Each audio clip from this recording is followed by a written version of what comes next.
на всички! Много се радвам да ви видя отново. Надявам се, че денят ви е започнал прекрасно и че сте готови да го продължите в нашата компания. И така, едно предаване, посветено на вас, само на вас, на вашето благополучие. Вие го желаехте. Директ 8 го направи. 2 ежедневни срещи, за да живеете по-добре, просто с лекота, ентусиазъм и страст. Благополучието е нещо просто. Всяка сутрин на живо в 10 часа и всяка следобед за тези, които са закъснели. За повторението в 16 и 10. И така, едно обединяващо благополучие, тъй като ставате все повече и повече, които ни следвате всяка сутрин и всяка следобед, така че едно голямо благодаря. Ето за вашия ентусиазъм и вашата вярност. И така, днес в програмата на това предаване ще направим заедно нашата оценка на жизнеността и нашата здравна оценка. Вашият капитал от жизненост, вашият здравен капитал, на колко го оценявате, днес ще ви помогнем да го оцените. И така как? Благодарение на всички тези индикатори, всички тези външни признаци, които се появяват по лицето ни, по тялото ни и които разкриват много повече, отколкото си представяме за това, което се случва вътре в тялото ни. Външното е отражение на вътрешното ни. Днес ще говорим за това заедно. Първо до вас е Десислава Никодимова. Здравейте! Благодаря, че приехте нашата покана. Вие сте натуропат и именно вие ще ни помогнете да разгадаем всичко, което се случва. Всички тези индикатори, които ще видите, наистина са пред очите ни и са изключително богати на информация, за да оценим нашия тонус, жизненост и здравен капитал. Здраве! Също така до нас е Даниел Кифер. Здравейте! Здравейте! Натуропат, президент и основател на Сенато, Европейския колеж по натуропатия. Вие сте също така автор на тази книга "Личен наръчник за здравни прегледи". Тя е издадена от издателство Гранчер. И така, за тези, които току-що се присъединяват към предаването и все още не познават всички аспекти на тази професия, за която обаче се говори все повече, професията натуропат. Наистина е така, че бихме били изкушени да посетим натуропат, защото все повече се говори за тях, но всъщност не знаеме много, не познаваме добре всички аспекти на тази професия. И така, защо бихме отишли при натуропат? Какво можем да очакваме от един натуропат? Даниел Кифер. Наистина често има объркване между меката медицина, естествената, паралелната, алтернативната. Ние наистина се намираме в сферата на превенцията и един натуропат е здравен възпитател. Затова първо го посещаваме, когато сме здрави, за да останем здрави. И това предполага, че ще направим равносметка на здравния си капитал, на своята жизненост, а също и когато сме в ситуация на нелезионна патология, разбира се, при хронични смущения, ще събудим лечебните сили. И чрез лечение и промени в начина на живот ще събудим вътрешния си лекар. Проблемът е, че започваме да се интересуваме от здравето едва когато сме болни. Това е малко объркан свят. Това е истински срам, да. Така че тук наистина сме в динамиката. Всъщност това е динамика на превенция, тази на натуропата. Разбира се, това е първата линия на действие на един натуропат. И бихме били много щастливи, ако виждаме хора, които идват при нас, за да се запазят, да научат как да управляват своя здравен капитал. Ето защото по принцип при раждането всичко е наред в най-добрия от световете. Всички сме в отлична форма на 20, 30, 40 години, всичко е наред. След това започва да се влошава. В крайна сметка трябва да поемем отговорност за себе си. Трябва да сме действащи лица в живота и здравето си. На натуропатията. Ставаш по-автономен, по-свободен, по-отговорен. Така че вярно е, че може би сте изкушени да посетите натуропат, тъй като това все още е професия, която не е особено добре регулирана. Тогава си казваме при кого да отидем, как да сме сигурни. Наистина е малко неясно. Това е професия, която все още остава доста неясна. Какво определя качеството? Във Франция. Да, защото наистина е вярно, че винаги малко изоставаме, така е в Европа. Какво определя качеството на един натуропат? Тоест, каква реч имаме право да очакваме от един натуропат? Първо да се уверим, че има сериозно обучение и че не е обучаван само с 2 до 3 стажа или курсове по кореспонденция. Днес имаме обучения, продължават 4 години, които надхвърлят 4000 до 4000 часа. Имаме ниво на анатомия, физиология, патология, като при медицинските сестри. Подход, не като на лекар, прекрачва права, е изслушващ, отделя час, час и половина за консултация на разумни цени. Който ви съпровожда в промяната на начина ви на живот, е педагог, а не предписващ билки. Наистина пропускаме същината в този аспект. Диво лекарство. В крайна сметка, ние сме допълнение към традиционната медицина. Лекарят не е против натуропата. Наистина единството е сила, но ние сме едва в началото. Разбира се, да. Работим нагоре по течението или паралелно също. Можем да придружим някого, човек, който също е придружен от лекар, по отношение на начина на живот. И така, нека се върнем към днешната тема. Ще направим заедно нашата оценка на жизнеността, нашата здравна оценка. И така и двамата практикувате именно натуропатия. Човек влиза в офиса ви, на пръв поглед, настоява, знае ли вече малко за това с кого си имате работа? Тоест, неговия профил, силните му страни, слабите му страни, защото, както ще видим, има много неща, които се разкриват за нас отвън. Даниел Кефер. В общи линии, разбира се, тъй като изучаваме морфологията доста задълбочено, имаме доста по-задълбочена представа за силуета, формата на лицето. И тогава клиента пристига в чакалнята, ние му стискаме ръката, виждаме ръкостискането, виждаме походката му, виждаме начина, по който седи. Имаме общи насоки, да кажем, предварителни предположения за силни и слаби функции, определени черти на психологията, които, разбира се, ще доуточним по време на оценката. Които ще бъдат потвърдени. Вие също, Едези, Слава, първи поглед, първо впечатление. Кои са онези признаци, които за вас изглеждат безпогрешни и на които ще се опрете? Като първи подход, като първи щрих на човека, който влиза във вашия кабинет. Да кажем, че сме в същия подход. Но преди хората да дойдат в кабинета, има записване на час. Така че първия контакт минава през гласа. И да кажем, че това е един много, много важен показател, който наистина разкрива жизнеността и състоянието на човека, неговия жизнен порив. Хайде ще направим един кратък кръг на представяне и след това ще навлезем в същината на темата. На кои показатели се опирате именно при първия подход, първата среща? Наистина формата на лицето, погледът, а след това ще се опрем основно на иридологията и също така на състоянието на кожата. Погледите, какво означава това? Тоест очите, зеницата. Блестящ поглед, подвижен поглед, поглед, който издава доста неща и за психическото състояние. Депресираните нямат толкова блестящ поглед, той е загубил своя блясък. Погледите са огледало на душата. Често се казва, че очите именно са огледало на душата. А вие си, Славас? Освен гласа, ето... Но след това, когато срещнете човека на живо? Да, когато я срещна, наистина веднага гледам човека срещу мен.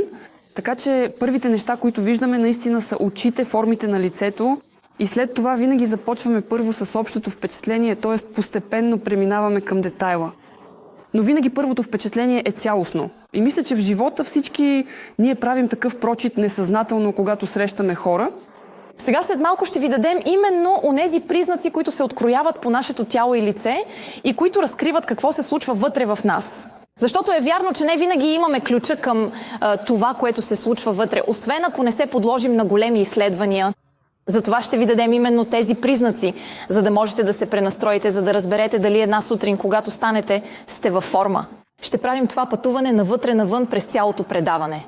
Наистина, в крайна сметка, това има много смисъл. Обяснете ни именно тази връзка между външното и вътрешното.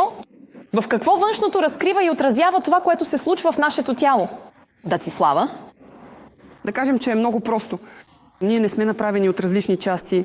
Всъщност ние сме създадени, различните части образуват едно цяло. Така че е напълно логично външното да отразява всичко, което се случва вътре. Тоест, ако имаме лоша кожа, това не е само заради външното замърсяване, а със сигурност има и вътрешни проблеми, които се отразяват навън. Два проблема, например. Говорихте за кожата, но какво още? Какво можем да видим отвън, което отразява случващото се вътре? Да кажем, че нещо друго може да бъде съвсем просто. Стъпалото на човека или извивките на тялото. Тъй като човек, който е подложен на постоянен стрес, стреса кара мускулите да се напрягат. И ако стресът продължи, мускулите започват да дърпат костната структура. В крайна сметка това възпрепятства потока на живота, кръвообращението, енергийния поток и така нататък. И съответно това възпрепятства и функционирането на органите. Това е пълно с логика. Това е невероятно. Как лицето отпечатва, бележи накрая най-вече нашите емоции. Достатъчно е да погледнете лицето на човек в края на деня, за да разберете дали е имал добър ден или не. Напрегнат, тъжен, всичко се вижда по тялото ни, по лицето ни, всичко се отпечатва. Днес добре познаваме значението на психосоматиката. Значи, психосоматиката е връзката между психиката, живота на душата, живота на емоциите и ума и сомата. Сомата, това е тялото. Така че има това спускане на информация, може да се каже, това отражение в видимото на целия ни вътрешен свят и започваме още от детството да се справяме с това, всеки по свой начин. околната среда, конфликтите, отношенията с родителите, отношенията с храната, отношенията с климата. И всъщност нашата форма е отражение на 20, 40, 60 години опит на живот. Всичко се отпечатва, наистина е така. Нищо не е случайно, нищо не е случайно. И тъй като всички сме уникални, така или иначе за щастие, всеки от нас има уникален живот, затова всеки има и уникално тяло. Уникално. Това е повече като портрета на Дориан Грей от Оскар Уайлд. Точно така е. Значи днешната цел е да ви дадем насоки. Целта е в крайна сметка да поемете отговорност за себе си. Да се опознаем по-добре. Разбира се, започвайки от познание. Когато познаваш себе си, можеш да промениш неща в живота си, за да останеш по-здрав. Да поемем отговорност, защото е вярно, че освен да си правим изследвания, често разредени във времето като кръвна проба, нямаме данни да разберем дали сме във форма и какво не е наред. Мога ли да кажа нещо? Да, често си задаваме този въпрос. Въпросът е, добре ли е за мен да следвам такъв режим, да правя такова упражнение, да ям такова нещо? Всъщност, добре ли е изобщо да го правя? А правилният въпрос е, добре ли е това за мен? И за да отговорим на този въпрос, наистина трябва да се познаваме добре. Съвсем просто началната точка е да се опознаем по-добре, за да можем да адаптираме отговора към нашите нужди. И така два аспекта – оценка на жизнеността. Първо ще направим малък преглед на нашия тонус, а след това здравен преглед. И така, при оценката на жизнеността има два аспекта в крайна сметка. Има неща, които са вродени, които никога няма да можем да променим. Наследствеността, нашите родители, нашите предци. След това има и нещо, върху което можем да имаме известна свобода на действие. Това е придобитото. Тоест, всичко зависи от нас, въпреки всичко. Ясно е, че тези два елемента са неразделни. И чрез конституцията, т.е. вроденото или темперамента, т.е. придобитото, можем да определим цял набор от силни органи, слаби органи, но също така и специфични психологически профили. А жизнената енергия, за която говорим тази сутрин, е почти неописуема по своята същност. Тя е неуловима. Вероятно днес тя е по-добре позната чрез това, което наричаме квантова физика.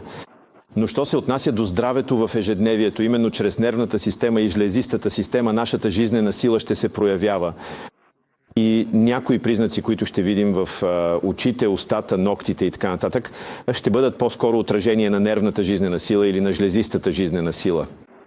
Хайде ще прегледаме всичко. Днес ще правим много практически упражнения. И така, що се отнася до вроденото, до това, което наистина е отправната точка, за да разберем кой всъщност сме.